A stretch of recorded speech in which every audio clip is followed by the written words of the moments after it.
I'm speaking with Thabojan Rasiah, Principal at Rasiah Private. Thabojan, first of all, great pleasure to have you at the Inside Network's Income and Defensive Assets Symposium. Thanks for having me, James. It's been a pleasure. Thabojan, how are you repositioning portfolios to generate income given the shift in interest rates and inflation expectations? It's a really interesting question, James, this talk about income. And a lot of advisors talk about income.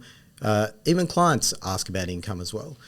However, we don't focus on income in and of itself, because when we think about portfolios, we think about how that helps the client in their lives. That's all that matters from our perspective. It's not about the portfolio, it's about the client. So when we think about the client, we think it's actually a mistake for clients and advisors to be focusing on income. It's actually about cash flow. If we start focusing on income, then we're allowing the thinking to be that the portfolios dictate what our spending and our cash flow is going to be. Rather, we try to understand what is the cash flow that our clients need, and then we design the portfolios that are going to give the clients the best chance of delivering that cash flow. So rather than focusing on income itself, we focus on total return. And that has worked very well over the period, which means we're not making any shifts just for the purpose of focusing on income. So you're not trying to balance income generation with capital preservation? Well, what we find is that to generate higher income when yields are low, you have to take more risk. And so if you're taking more risk, then there's a higher risk of not getting capital preservation. So we actually think it's counterintuitive to be focusing on income, because from our side, defensive positions should be truly defensive. We want to protect that wealth. We want capital preservation. We want liquidity. We want to make sure that that's protected. And if that means having a lower income in that defensive side, that's okay, because it'll work out on the other side, on the growth side of the portfolio.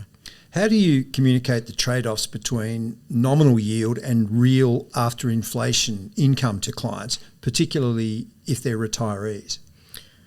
That's, again, a really important one with inflation going up.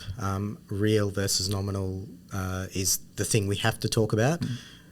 Again, we look at it long term. So we think about a client's spending requirements, the cash flow needs they have, as well as capital expenditure that they have coming up. And we'll then design the portfolios based on that. If there's large capital expenditure coming up in the next 1-2 years, then we'll actually allocate to cash, term deposits, to have certainty around that.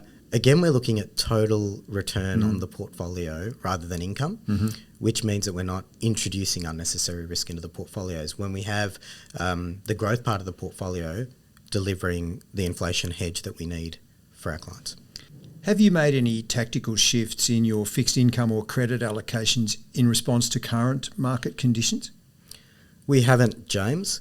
We think that there's a lot of noise whenever we think about current market conditions. Again, in the investment world, there's a lot of talk about current market conditions, uncertainty, what's going to happen over the next 12 months to 18 months to 2 years.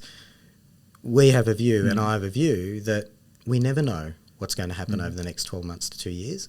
And there's always uncertainty. There's never certainty. And there's always talk about this, isn't it? It never goes away that there are external factors, and what will they do to the environment we're in, that never changes. That never changes. I mean, I've been doing this for over 20 years, and I think for the last 20 years I hear asset consultants, investment managers, economists and advisors talking about uncertainty, what we need to be doing, what we think is going to happen, how we prepare for what's coming.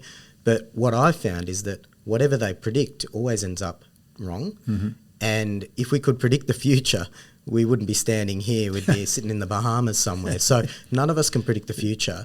What we can do is we can understand markets, we can understand drivers, we can understand risk, not in the short term, but over 10-year and 20-year periods. And so we design our portfolios with that in mind, and that's how we communicate to clients as well. You touched on liquidity before, Thabojan. How do you approach liquidity considerations when you might be recommending income strategies across different client risk profiles and time horizons? Just how important is liquidity in every conversation? It depends on the client, but liquidity is so important, especially in the defensive part of the portfolio. If you need access to capital, liquidity is everything. And we've seen it come done time and time again over the years, whether it's mortgage funds, whether it's direct property funds, and you have these clients who come and see us and say, my money's locked up in something, I didn't realise it was going to be, and it was paying really high income, and the discussion is, because there was risk. And that liquidity risk is not something that we're willing to take for our clients when it comes to the defensive part of their portfolio. So we just don't go there.